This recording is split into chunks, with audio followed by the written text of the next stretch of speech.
I have been reminded that I am late getting us started. So I'm going to try to get the next event, the next session going here.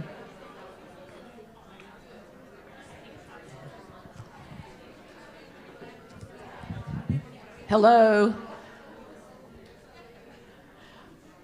We're a few minutes behind time, so I'm going to reintroduce Kenny, who will moderate this session. I heard little snippets of all the break. Ooh, that was good, whoever did that. Hello. Thank you all. I heard little snippets of all the breakout rooms, and it sounded to me like there were some great discussions going on. I hope it felt that way to you guys as well. I'm going to bring Kenny up here, and he will moderate the breakout discussions. I know every group decided on somebody to do the reporting for that group, and I'm really eager to hear them all. So. Kenny, do you want to take over now? And there you go. Okay.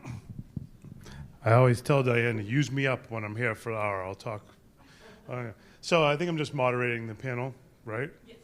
So, yeah, so each of the breakout groups, either the facilitator or you may have nominated people to speak from your group.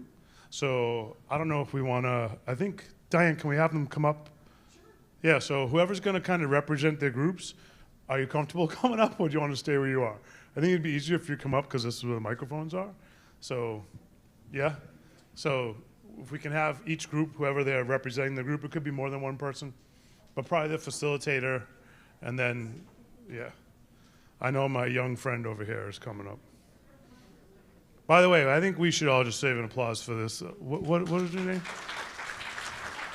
I heard he's lobbying to get. This is Ethan. Ethan is lobbying to get animal legislation passed. He's here at a conference. How old are you, Ethan? I am 10. I'm about to turn 11. Yeah, we need more 10-year-olds like you, man. Yeah. Okay, in my group, we had multiple people going to share just little snippets of information. So if you all want to head up here, that would be great. Hopefully you know who you are. So I'm going to make this last part little to nothing about me. I'm just going to help organize us. So I think what we're going to do is have each group, and we can just go in order, kind of come up with whoever's representing their group and share their takeaways from the workshop. And then I think after that, we'll save some time to get some back and forth, do some questions, get some feedback. So we can go. Yeah, we can do it by room. Let's do it by room. Okay. I don't know who's representing each group. I was her room. That room? Okay.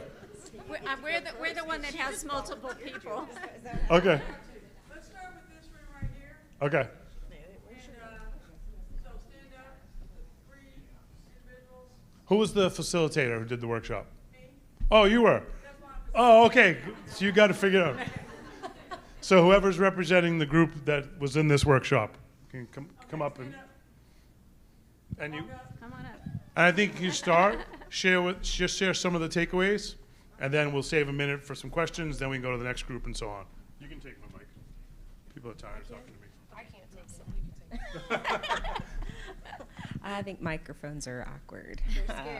So it might be good to tell them what the workshop was and then just what your takeaways were. What was the workshop? So this is what we were looking at. We attended the Developing Ways to Help Interpersonal Violence Survivors and Their Animals in Your Community. So it was a good time. I was the, right? We were in the group, we broke down with social workers and animal control officers. So our ideas that we came up with to just help create some change and help move things along are just having some mandatory trainings. There was a person in our group who had like the first person in their community or their agency to go to a training. And even then, it's like frowned upon, like, why are you going to trainings? So having trainings mandatory, because we talked about all of these things, right? So like things that are mandatory, then there's no follow through. So how can we create some checks and balances, essentially? So we do have some laws in place, and we do have some things that are mandatory. And the things that we're seeing in our communities is that the Attorney General was a big roadblock for one county. They want to look the other way. They're like, animals, whatever. Or they're like, oh, hey, where's my interest? Where's my buy-in? How am I seeing the value in what's going on in a community? Or, hey, that's my friend. I don't want my name attached to that. Or, hey, oh, that's, I know that person, so we're not going to prosecute. So seeing some of those things going on in our general community. So, like what can we do about that? So yeah, she's just like following through the ordinances that are already in place. Updating trainings. We talked about having some trainings that are not from the early 90s. And I know that doesn't seem like, for me, it's like, oh, it's like last year because I'm old. But I'm like, no, that's really old now. And having trainings that are applicable, that people enjoy going to or even watching online. So it's not like completely, like dated, and it's some useful information. I think the example the person at our group gave was, they taught me how to put on a slip lead in a front of a vet's office, thanks. Like needing some trainings that are going to be applicable and things that people can use and do and stay safe at the same time. And then cross-training, like how are we going to have more activities such as these where we're integrating different members of our community, right? So we have social workers, we have law enforcement, we have animal control, we have animal rescue, we have county shelters, we have all the different groups, and seeing really how they all intertwine and link together. Also, cross-sharing information. So how are we able to just share some information with each other? So like when there is a case that somebody else is investigating in your area, how are they going to share and let the local authorities and the local animal control people know, like, oh, hey, like the USD is investigating an area or farm or people in your area. How are they letting each other know? Are people talking with each other? And it seemed to be a pretty significant split with like, oh yeah, our county lets us know, and then other people were like, oh, hey, nobody calls us or tells us when they're doing an investigation. What did I forget, group? I think that was, did I get them all? Thanks, buddy. Some standardized reporting. There we go. Forgot that one. It seems to be a very mixed bag when it comes to training as far as employees. Like, we're putting people in jobs and positions that they don't know what they're doing, and they're winging it. Sometimes, right? It happens. So sometimes winging it's okay, sometimes it's not. And in the cases where it's not, it's causing harm. So what can we do for these individuals that are causing harm, sometimes unintentionally, sometimes intentionally, in these positions where they just needed some training and education to do their job properly? And then how are we doing that standardized reporting? So like when things are going on, can it be something standardized throughout the state that we can all follow through in a way that doesn't create so much red tape? And, it's going to be much harder to do a standardized reporting form when you have to fill out 14 forms and go to different places and do all these different things, and then wait, right? Like when there's an emergency or when there's things going on, I need to do this paperwork that's going to take me 2 weeks. Meanwhile, these animals and families are still at their house with nobody checking in on them or nobody looking in. So some ways to create a standardized reporting in a time-efficient manner. Anything else? I missed group buddies. Okay, I'm gonna pass the mic. Okay. Or I can help. You want me help? No. Okay, I think we'll be good. I have all the words in my head. I promise I'm gonna try to get them out as best as I can. So we did touch on training as well, but to keep from redundancy, I will move on to, I guess I'll be a little selfish and talk about the communication in all the situations. Absolutely, 110% keeping the line of communications open. Doing so, implementing monthly meetings in regards to getting together with your local agencies, ACOs,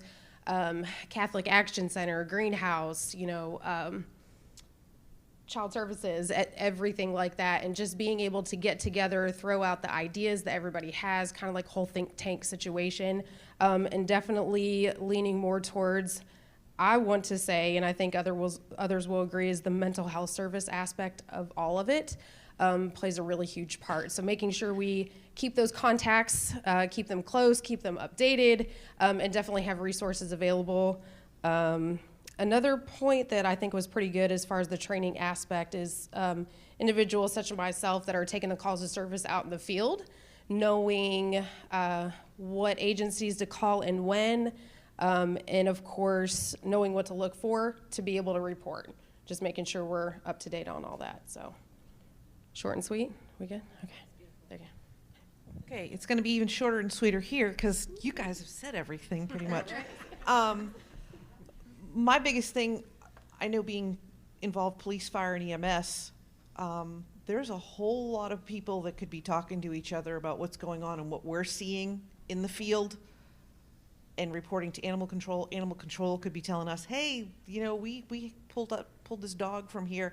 It's really not in good shape. If you get in there on an EMS run, let us know what you see. Because sometimes you don't have enough probable cause to get into the house, but somebody else is going to be in there. Talk to your local people that are around. Rescues. I'm also on the board of a rescue, and we have a tendency to talk amongst each other. Not to badmouth another rescue, but to say, hey, we saw a couple dogs there that they weren't in the best of shape when they came to an event. Just keep an ear to the ground and see what you can come up with. Also, when I was talking to one of the girls from the ION Center, I had said, reach out to our local animal shelter, because you should be able to work with the county officials and see if they'll keep maybe 2 kennels reserved on an emergency basis. If you have a person that's going into the hospital or going into a secure place to get away from their abuser, that local animal shelter or animal rescue or shelter or whatever should be able to help you out. We also, in animal rescue, get a lot of food donations. We passed them on to the ION Center because at the time we didn't need them. So just talk to your neighbors, talk to people, and find out what they're involved in, and start working collaboratively that way. You might not be the single person that makes the difference, but together everybody can make a difference to change how this is all working for people.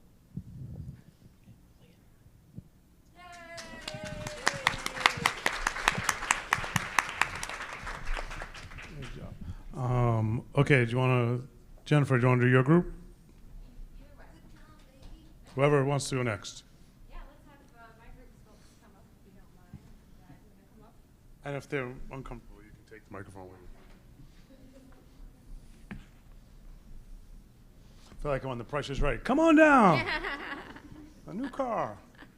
You go first. Yes. I'm just brief. All I'm talking about is mine's not going to be long. Mine's 1 sentence. Oh my gosh. That's fine. Oh my gosh. I'm going to be wordy. Y'all go first. Okay, so we went through a process together, basically a brainstorming exercise to help us identify barriers within our organizations. That could be by department or program, or the jargon that we use within our organizations, things like that. And we have some examples from folks of some ideas that came out of that brainstorm. So I'm going to start on this end. They're going to make me go first. I'm Judy Graham. I'm with Because, which is Blount County Animal Welfare Society in Blount County, Tennessee. And we're not a shelter, and we're not a rescue, but we are a community nonprofit who our goal is to help animals at risk and help make their lives better and keep them in their own homes, basically. So we work in partnership with the shelter and other organizations. So that's kind of where we are. And when I looked at this list of things, you know, for the barriers and things we need to change, I focused first on our website. It's a good website because I designed it, so, you know, I like it. But I said, you know, we need to, first of all, we need to put some Spanish in there somewhere. And also we need to take the, we love the idea of the card with all the resources on it and stuff. And then we looked at the list of resources that Haas has, and it's pretty long. But I said, I just need to add a page to our website with the resources on it, because we send people to our website all the time for stuff, and it's mostly about what we do, but I think it would be valuable to add that to our website. And also, our animal shelter is getting a new chief officer, what do you call the guy? Director on Monday. And so we have a little bit of angst about that, because we don't know what this new person is going to be like and what their experience or background is. But we plan to get in there and talk to him pretty quickly. And we loved the idea that was presented about, I'm jumping the gun. First of all, I'm thinking, well, one thing we can say is we want to develop that card with the laminated card with the animal control officers and the director, so that they're involved and they carry them and we carry them, because we go out to a lot of the same places, and we can give them access to resources, and so will they.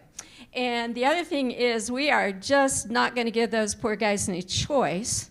They're going to go out with us, because like sometimes they have places where they've recommended we go out, and we've gone out and put up kennels and brought dog houses and stuff, and we're going to have them come with us to a place where they recommend it, so that people can see that they're not just there to tell them what they're doing wrong, that they're part of the solution. I think that would be a really good idea. Oh, Spanish, yeah. Spanish. Steve Sleeper, Boyle County Magistrate.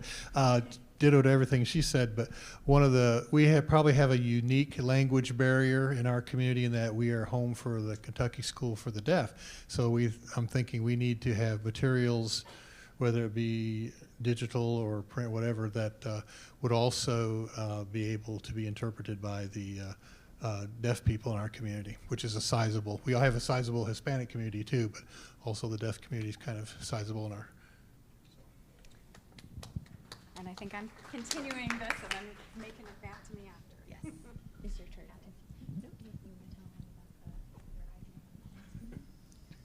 So, I'm Ethan. We operate a small, we're starting it out right now, a small homeless food pantry here back in Frankfort, Kentucky. One thing that we were thinking about was creating a website, but I think we should because after going through the lesson, I think we kind of realized that even though a lot of homeless people have phones, they don't always have access to internet or electricity. So we thought maybe we could try and find some different ways so that we can get to them and explain to them about the food pantry, so that they can get food for their pets. But now we want to figure out ways other than a website to get the word out to the homeless community. Thank you.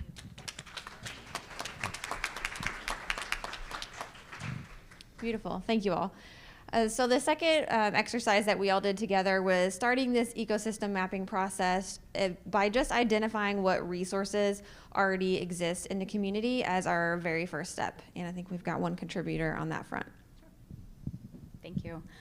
So first of all, today I learned that I'm the same height as a 10-year-old. So we spoke about the fact I am from Animal Friends Humane Society, which is a open admission county shelter in Butler County, Ohio. And we do have some good tools that we hand out, both that we have accessible on our website and also that we have in paper form that has various resources for individuals in our community, but it's just been a lack of keeping that updated. I know that we're sort of seeing some of those resources always changing. I'm sure that it's not unique to our community that some of the low-cost clinics and things along those lines that existed at one time either now have extensive wait times or have pared down significantly.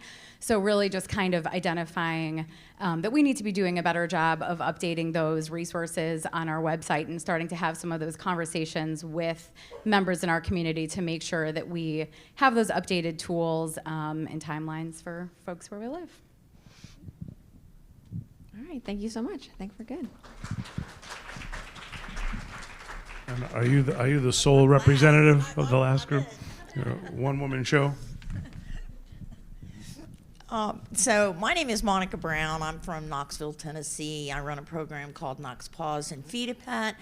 My clientele are seniors, but I had the pleasure of working with Vicki in her group today. And our topic was building diverse partnerships and how we might go about doing that.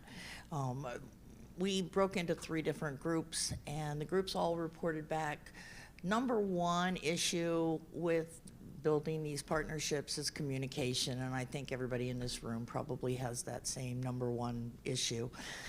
But we thought that maybe instead of always saying the shelter should or the Humane Society should, maybe we should throw it to those of us that are also in social service, human social service, and say when we have conferences or lectures that we go to, events that we go to, that we invite a shelter representative to come with us so that they can then promote their services as well.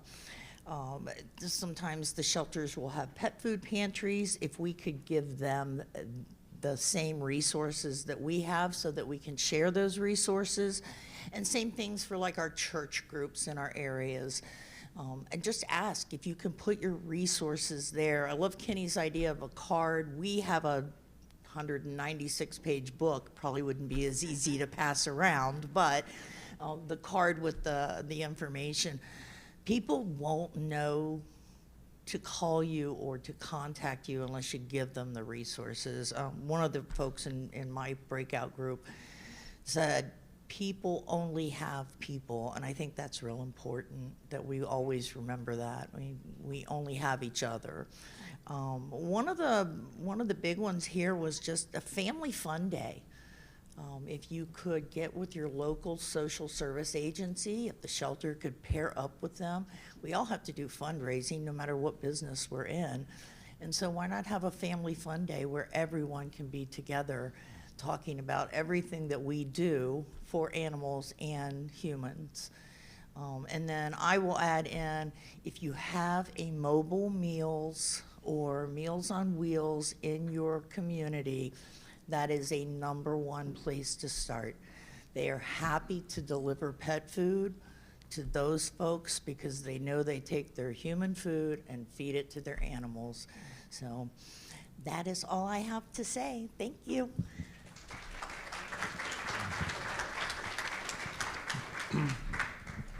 Diane, I'm not sure if do we have time for kind of discussion with folks about this or wrap up?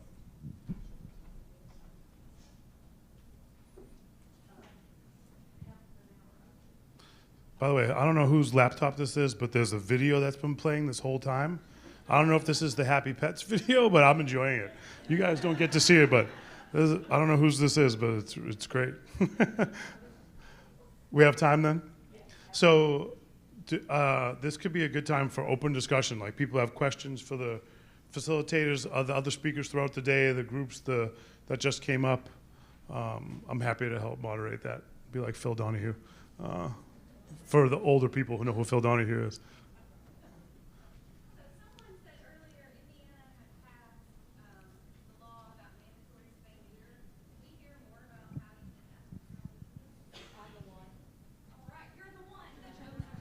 Come on down.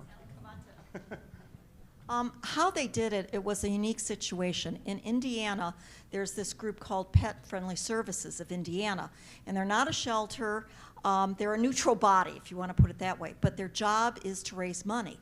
And they've got the license plate, and they've marketed it so well. It's either been number 2, number 3, or number 4 that they're bringing in between $700,000 and $800,000 a year for spay neuter, and TNR both. So what they do is they actually service. They have a specific program for low income. They give vouchers where anybody would pay just $20 if they're 200% above the federal poverty level. So it really does address, you know, the biggest target audience in a sense.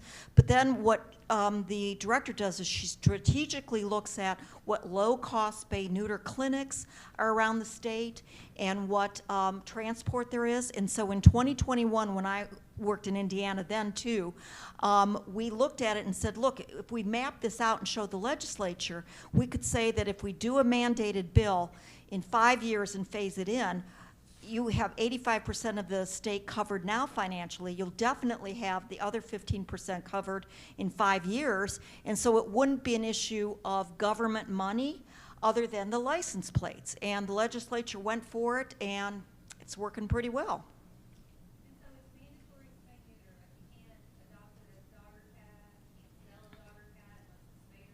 Correct.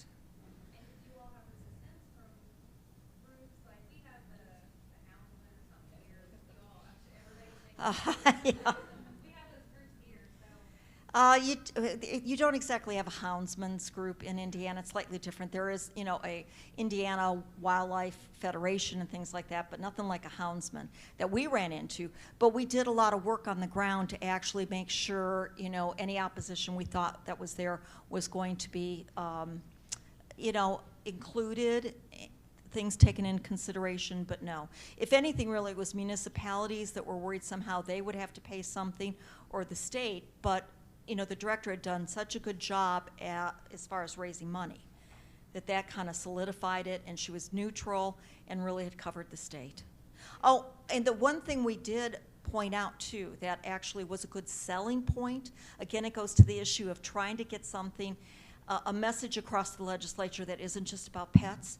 It was what municipalities were paying for the cost of care of animals not being spay-neutered and how long they would be in a shelter. And we actually went around shelters throughout Indiana and added up the amount of money that basically was being, you know, put out for cost of care. And then basically saying, you know, all the government entities would save money if indeed this went through. And it seemed to sell it. I think it's like one of the best models in the nation.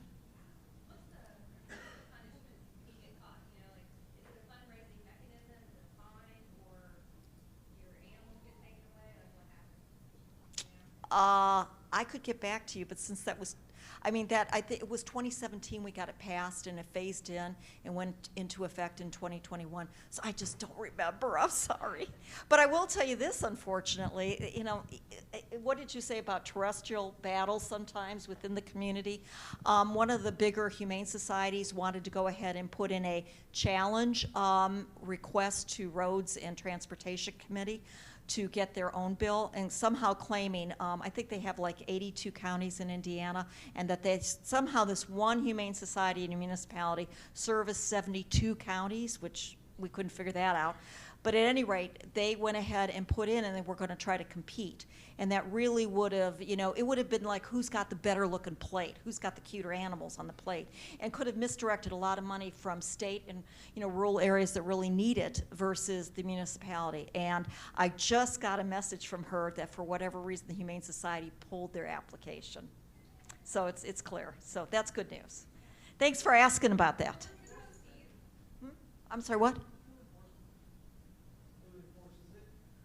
Who enforces the?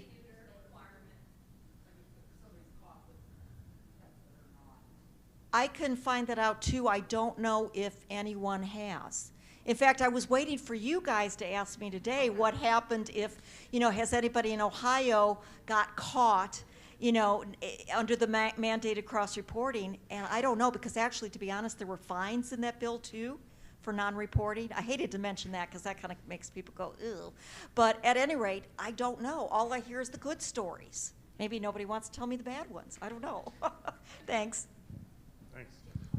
I'll say too, a lot of times with those policies, it almost, not to be dismissed, it almost doesn't matter if it gets enforced. The benefit you get from it just in it being in existence, I'm sure you saw, there's a lot of people who just abide by it, that you don't have to put the hammer down on a lot of people. It's a net win. Anyways, and I'll also say, I know there was a few lobbyists in here. I know HSUS people. Anytime you want to get a policy passed, an aggressive signature gathering campaign from community members, people are registered to vote, that you can submit with it, can go a long way to getting your legislation passed. And the financial stuff, that was really great information. Showing how it'll save the municipality money always works well. I saw a couple other hands.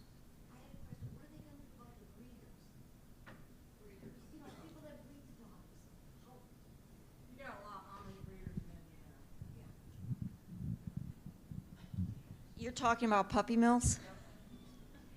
I hate to tell you, I mean, I told you a good story about Ohio. Ohio is number 2 in the nation for the worst puppy mills. Well, getting all your golden doodles in Kentucky just Yeah. You know, we had a big, it's mainly in Ohio Amish, and Ohio has the largest Amish population in the world. Who knew? But the problem is, even last year, it has gotten so bad. We've had regulations in effect for 10 years, but ODA does not implement them.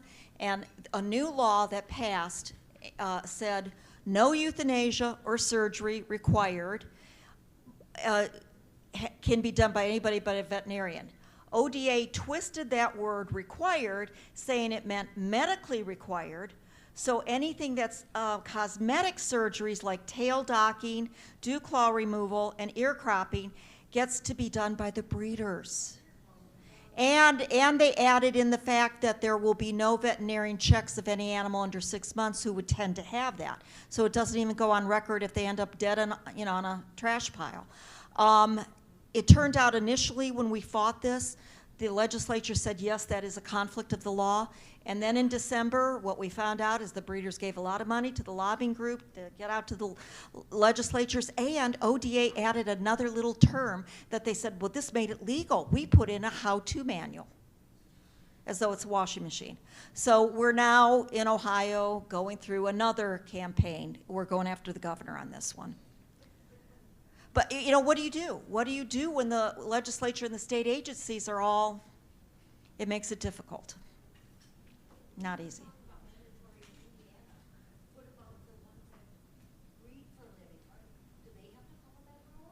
Breed for a living. Oh, you mean not commercial dog breeders? There, in every state that has regulation, it's a certain number of intact, what they call intact females, and whatever it is. In Ohio, it's 40. I mean, in some states, it's only 5. But if you're under that, no, they don't have to follow those rules. Because AKC supports them. And you'd be surprised, having worked in policy, the groups that you'd be shocked that put a lot of money to lobby against stuff like that. The NRA spends millions of dollars to support puppy mills. I know I worked on a bill. They support, if you are tethering, they'll send lobbyists and spend lots of money to work against the kind of stuff she's doing. At the end of the day, the deepest pockets, the most lobbyists tend to win, sadly. Were there other hands up? Yep. I wanted to say we tackled the spay-neuter requirement at a local level in our county, and we were successful. And we started small, and we didn't have a ton of statistics, but we went with the fact that the shelters had been overfilled for how many years this has been going on. We started with that, and then we structured the requirement so that if you don't keep your dog or cat contained, in other words, if they're not in a physical fence or in the house for the majority of the time, they got to be fixed. A dog that runs the property or is on a tether has to be spayed or neutered. The reason we were able to get it passed, I'm convinced of this, is because we have low-cost spay-neuter options in the area. That's one objection to it, but we have those. Our organization will pay for it. Even if it's low cost, we pay for it. So we were able to present that, and the community donates to that effort. What was the other one? And it's not, we're not saying you have to spay or neuter your pet. If you keep your pet contained, you don't have to spay or neuter. And I'm convinced that's how we got it done. In the county commission, we had a couple that voted against it, but it breezed through with a clear majority. It does exempt, we haven't tested all these exemptions yet. We have a state definition of a commercial breeder, but it's the state's definition of a commercial breeder that's exempted. working canines, and of course there's a veterinary exemption when necessary. But we felt like we had to start local and hopefully see some more progress from there. So, What county are you in? Blount County, Tennessee. I will say one thing too, you want to be really mindful of how you go about things like mandatory spay neuter, because if there isn't resources and infrastructure in place to provide it for people, it can end up backfiring on the shelter and rescue population, because you end up with all those dogs that people couldn't keep. And at the end of the day, if you're measuring the net value, what's worse situation? The shelter getting inundated with a bunch of new dogs, or people keeping their dogs that are intact that they weren't and likely not going to breed. So you just have to be careful of how you do it. As long as you have, it's a good thing, but it's also like what you're talking about, having resources in place, particularly for people who are underserved and economically challenged, helps just build greater success, because it can kind of turn on you if you don't have it that way from the sheltering perspective. It's always good to be making less new dogs. That's never a bad thing. But you just want to, think of the tertiary impact of it. And I think you had your hand up back there. Yeah, I just wanted to say I love your all's approach to the spay neuter with the no tethering or dogs that are kept outside. I wasn't there and I didn't see the process, but that sounds like a good way to get your foot in the door. And so we couldn't get hot car passed here in Kentucky. It's been introduced, I think, 5 years, and multiple years there's been more than one bill. I'd say there's probably been 15 hot car bills in the past 5 years, and none of them passed. And 1 year it was at the legislature for children and pets, and they told us in order for it to pass, we had to split it, children, pets, 2 bills. And the children one passed, thank goodness, but the pets one didn't. So we started at the local level as well, Louisville, and we couldn't get it passed like civilian immunity. So what we did was first responders, on and off duty. All on and off duty first responders are allowed to legally break a window if an animal is in danger from a hot vehicle. And that's a lot of people. First responders on and off duty, that's a lot of people. And we got our animal control officers defined as first responders as well. So they're allowed to do it as well. But that was how we got our foot in the door for the hot car ordinance. So when you're thinking about things that need to happen in your community, don't trap yourself inside of a box of how everyone else does it. Think about ways that you might be able to make it happen for your community. And for us, that was first responders.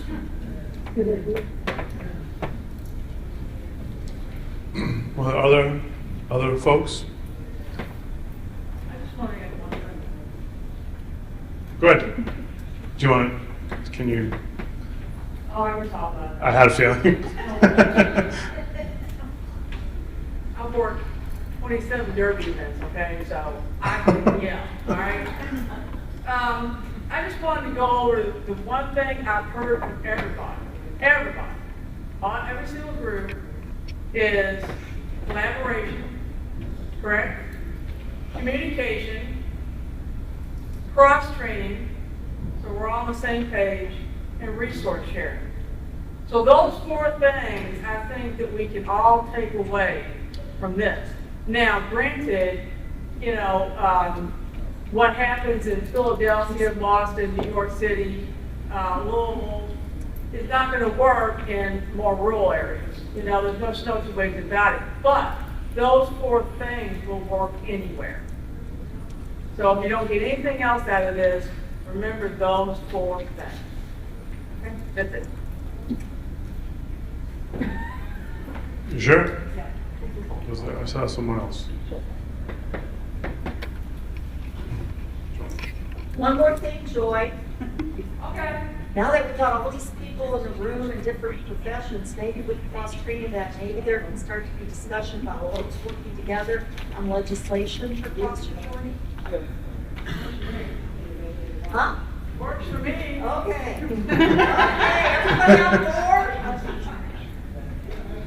Yeah, and also on my table, the Kentucky Lake table, there is a sheet of paper saying get involved, and it tells you how to check on laws that have been introduced in each session. The link to that page so you can look to see what laws are being introduced. You can divide it up by animals, you can divide it by children, you can divide it up by all kinds of different ways. And then how to contact your legislators to support a law, and the number to call. And you can call that every day. And let me tell you, I've done so. Okay? Also, how to find out who your representative or your senator is. So get involved. It's on my thing because I want everybody to be involved. And we all got our own niches, okay? I always look at law enforcement, what other, rabid dog restrictions are going on me. And but I always look at animals, I look at children, I look at all kinds of different laws, veteran laws. But whatever your niche is, you can find it in this legislative LRC, what's called legislative research. So it's got all the instructions how to do it online. Anyone else? Oh, Ethan's mom. Yeah. I have like a statement and a question. First of all, I don't know if you all know, Ethan, he's been trying to get a bill passed for 5 years now. They rescue pets as safe pets to bring awareness about all the things we try to do in Kentucky. We are now starting a youth advocacy group to teach kids in Kentucky about animal welfare, the legislative process, and hopefully we can inspire some positive change in a few years. So, statement, if you know any kids that would be interested, we would love to have them. So you can contact us through this webpage, which is rescuepetproject.org. My next question is, why do these organizations have a disproportionate voice? Because I just did a quick Google search, and in Kentucky, there are 7.5% of the population are licensed hunters, and 64.1% of the population are pet owners. It's about money. Yep. Yeah. And well, it's not only that, it's also a lot of places have national or aligned with national organizations of the same mindset. So that you're not only getting the local, but you're also getting national organizations that are donating to people's campaign funds too. Mm-hmm. Whereas your average pet owner doesn't belong to any of that, right. And doesn't, and doesn't know how either to contact this. That's not on their radar. Right. That's how do we get it on their radar, I guess, is the question. Because, we all know the little old ladies that, they've never spayed neutered their pets, but they love their pets, because they may have a different opinion of what's good care. They care about their animals. And I think a lot of people just have blinders on and they don't realize that these things go on or that laws are that bad or what, being 45th in the nation actually means for our animals. How do we get them engaged? How do we make that happen? Because we all know at the end of the day, the legislators want to stay in office, right? And if they've got constituents from Boyle County and Pike County and wherever calling them and saying, hey, we support this, we want to see this change. It doesn't matter the money that's coming in if they're afraid they're going to lose their seat. They're going to change how they vote. So how do we ignite that? How do we make that happen? I think the two, I'm terrible at remembering names, but you guys, they almost answered your question previously. The movement has to be much more unified. And it's very fractured. And the more people work there has to be a better collective effort and collective energy, because you hit it right on the head. You'd be shocked if you knew the amount of money put behind local things from national groups like the NRA, the Cattlemen's Association, anything that has to do with regulation or helping companion animals. These big groups, particularly, and they're connected to the Department of Ag a lot of times, et cetera, they are working behind the scenes against you. And because this community becomes very fractured and siloed, and the more unified and of a collective voice it gets bigger.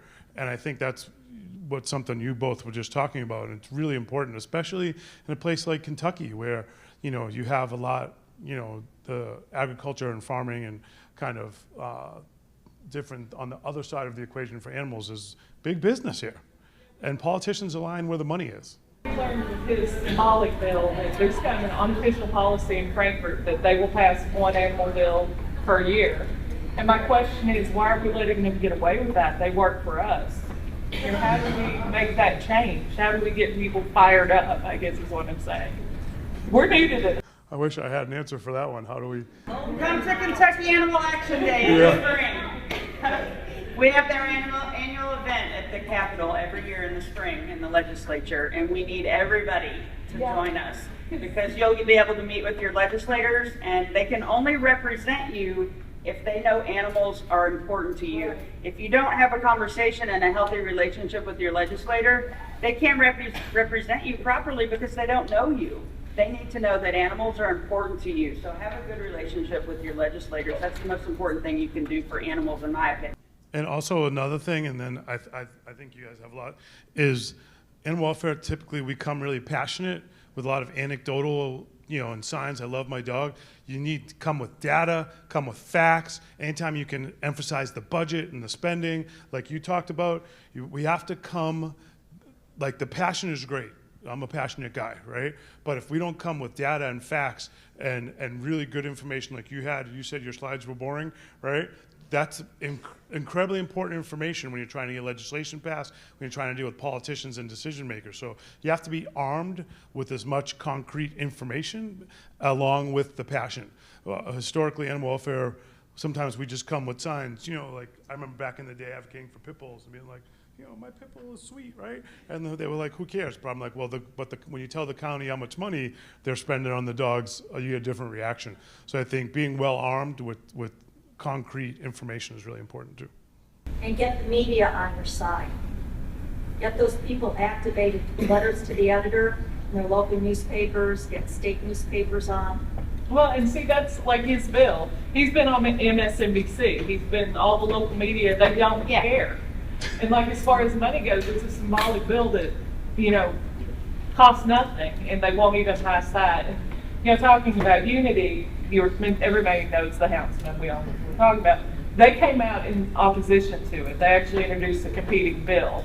Yes. So it's like, how does such a small group have such a disproportionate representation? Yes, they introduced to make the.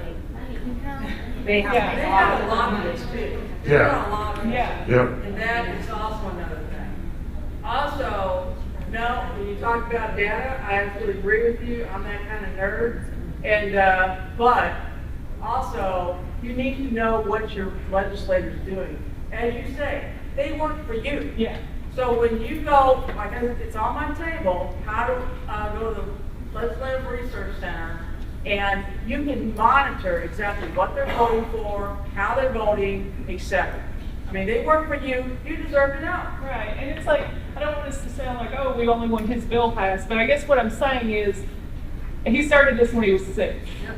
If a 7-year-old that's cute can't get a symbolic bill passed with national media attention, then what chance do we have getting anything passed? Well, I'll say it's a really slow-moving machine, and frankly, a lot of the legislation, so we should also, there's been tons of progress made.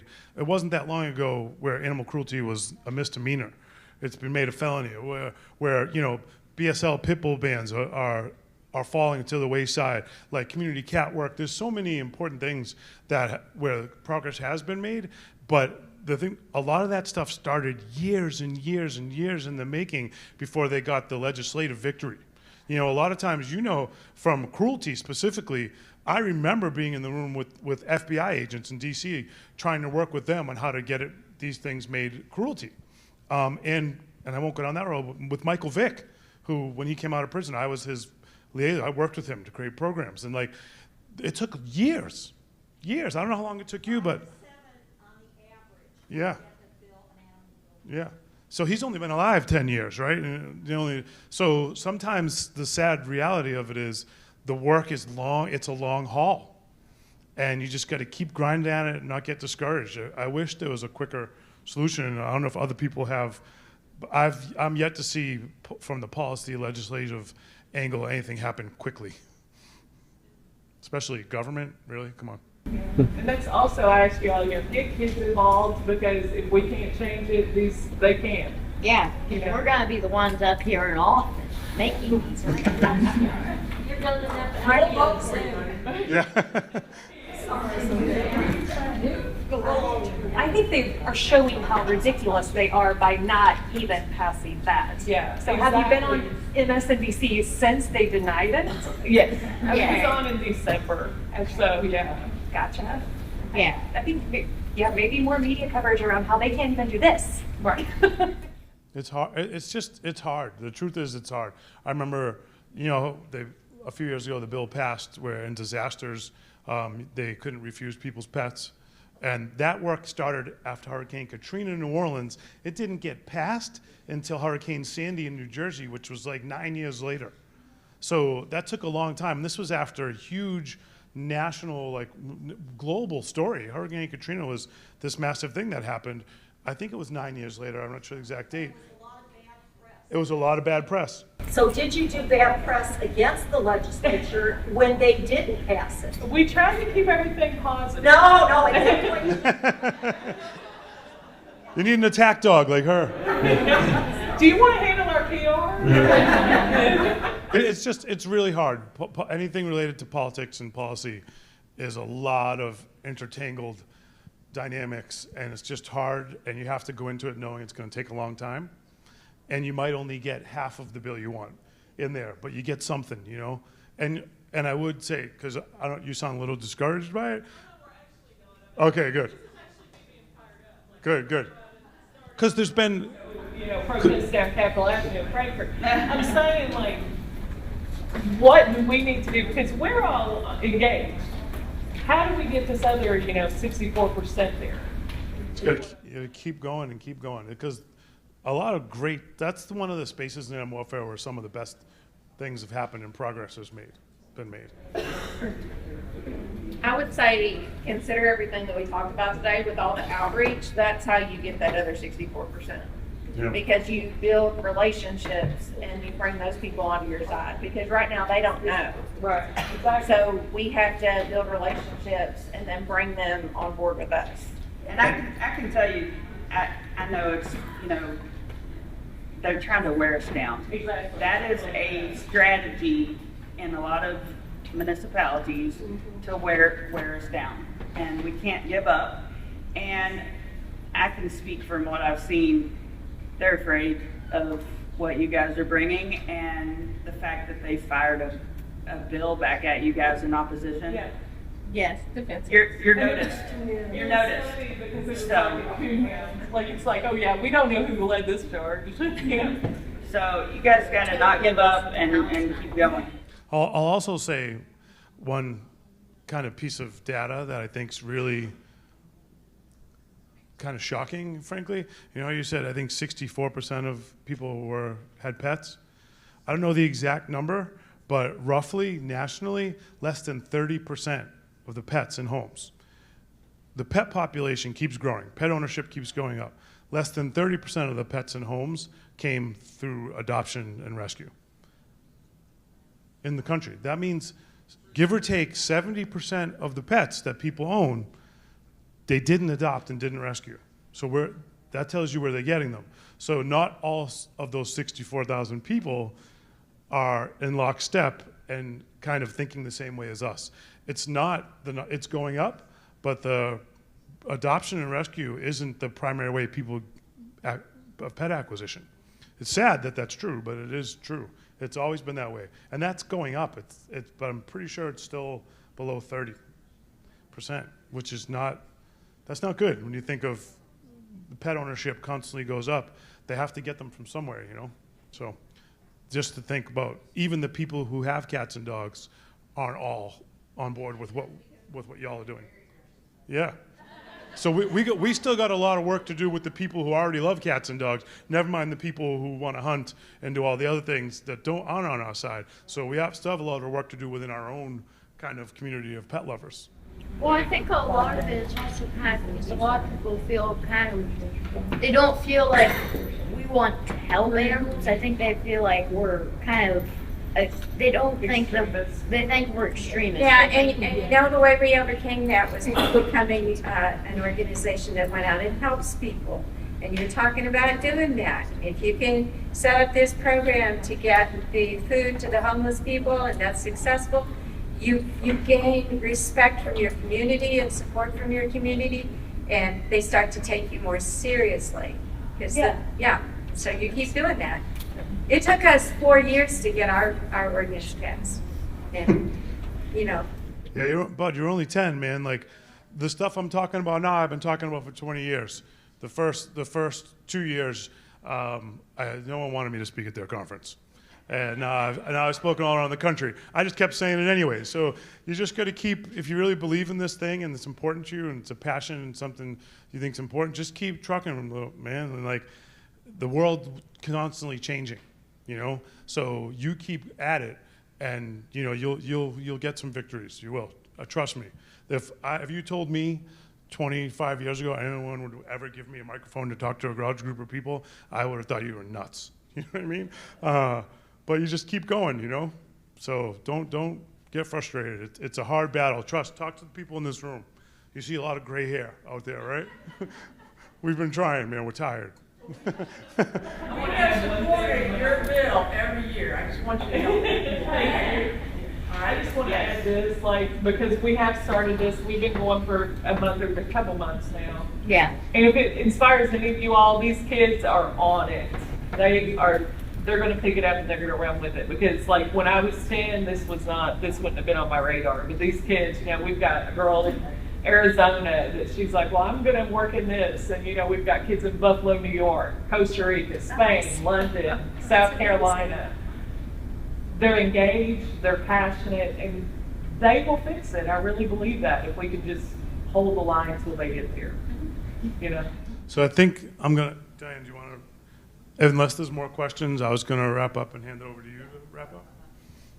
It's your conference. There's a couple minutes. Does anyone has anything? If not, I'm going to hand it back to Diane. I'm sure you've all had plenty of me. Thank you so much. Yeah, of course.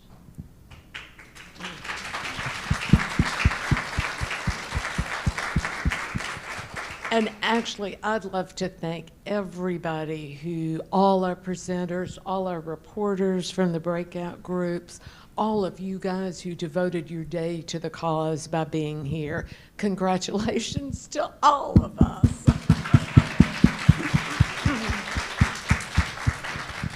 I want to ask you, please, if you would complete the evaluation forms that are in your folders, in your bags.